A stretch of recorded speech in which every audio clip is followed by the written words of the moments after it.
Selamat pagi anak-anak kami sekalian. Salam sejahtera bagi kita. Kembali kita bertemu dalam pelajaran hari ini. Untuk pelajaran hari ini masih dari seputar hak asasi manusia. Nah, untuk bagian yang selanjutnya yaitu kota perlindungan dalam kitab Perjanjian Lama. Meskipun Alkitab tidak berbicara tentang hak asasi manusia, kita dapat menemukan di sana-sini konsep-konsep yang merujuk kepada hak asasi manusia.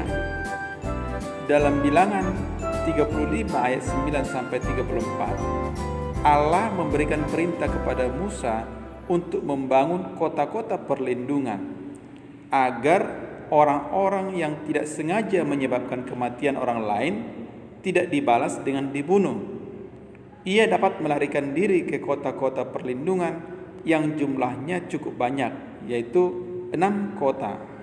Dalam Bilangan 35 ayat 21 sampai 28 saya bacakan, atau jika ia memukul dengan tangannya karena perasaan permusuhan sehingga orang itu mati, maka pastilah si pemukul itu dibunuh.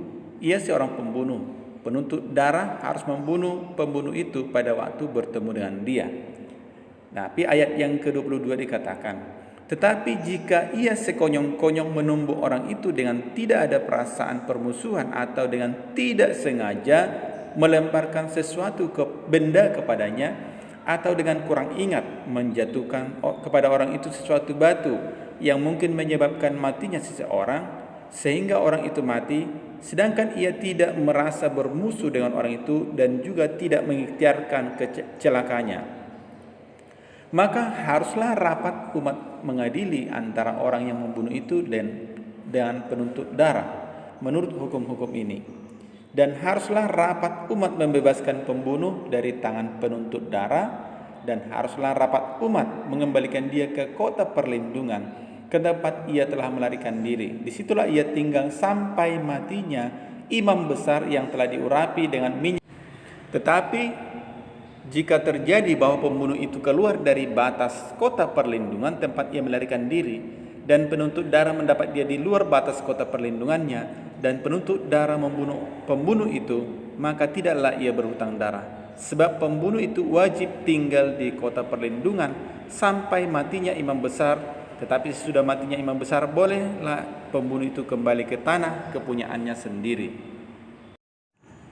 Nah, jadi ada 6 kota perlindungan yang dibangun oleh Musa sesuai dengan perintah Allah. Nah, 3 kota di sebelah barat sungai Yordan, yaitu Kades, Sikem, dan Hebron. Dan 3 kota lagi di sebelah timurnya, yaitu Golan, Ramot di Gilead, dan Bezer.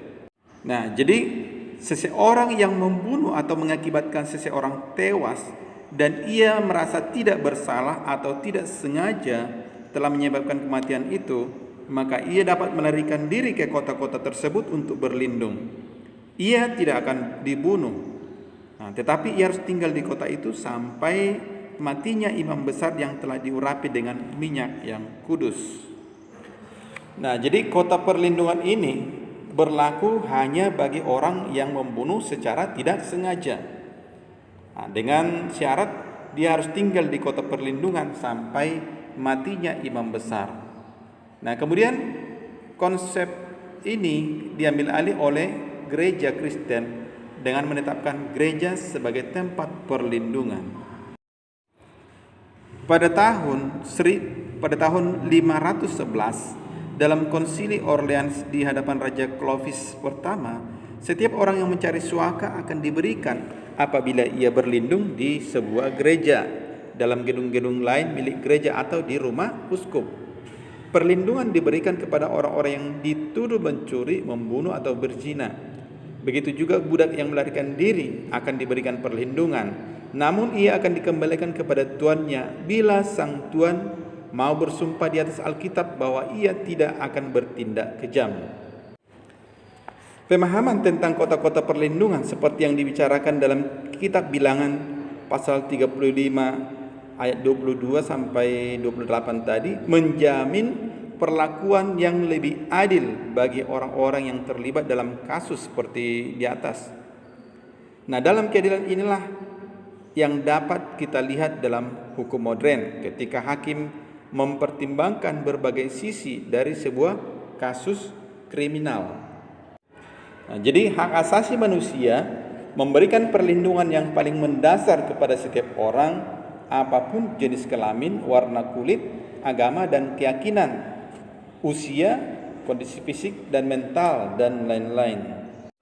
Sebagai peserta didik SMA kelas 12, kamu dapat memberikan penilaian terhadap pelaksanaan hak asasi manusia di Indonesia. Nah, sebagai remaja Kristen juga dan warga negara Indonesia, kamu mempunyai tugas dan tanggung jawab untuk memantau praktik-praktik hak asasi manusia di Indonesia. Berbicaralah, bertindak, dan berjuanglah demi hak asasi manusia, karena semua itu adalah bagian dari tanggung jawab iman kita kepada Allah yang menginginkan agar kita semua hidup dalam damai dan sejahtera. Contoh paling sederhana adalah turut serta melaporkan tindakan pelanggaran hak asasi manusia yang dilakukan oleh seseorang. Nah, demikian pelajaran kita hari ini. Selamat pagi, Shalom.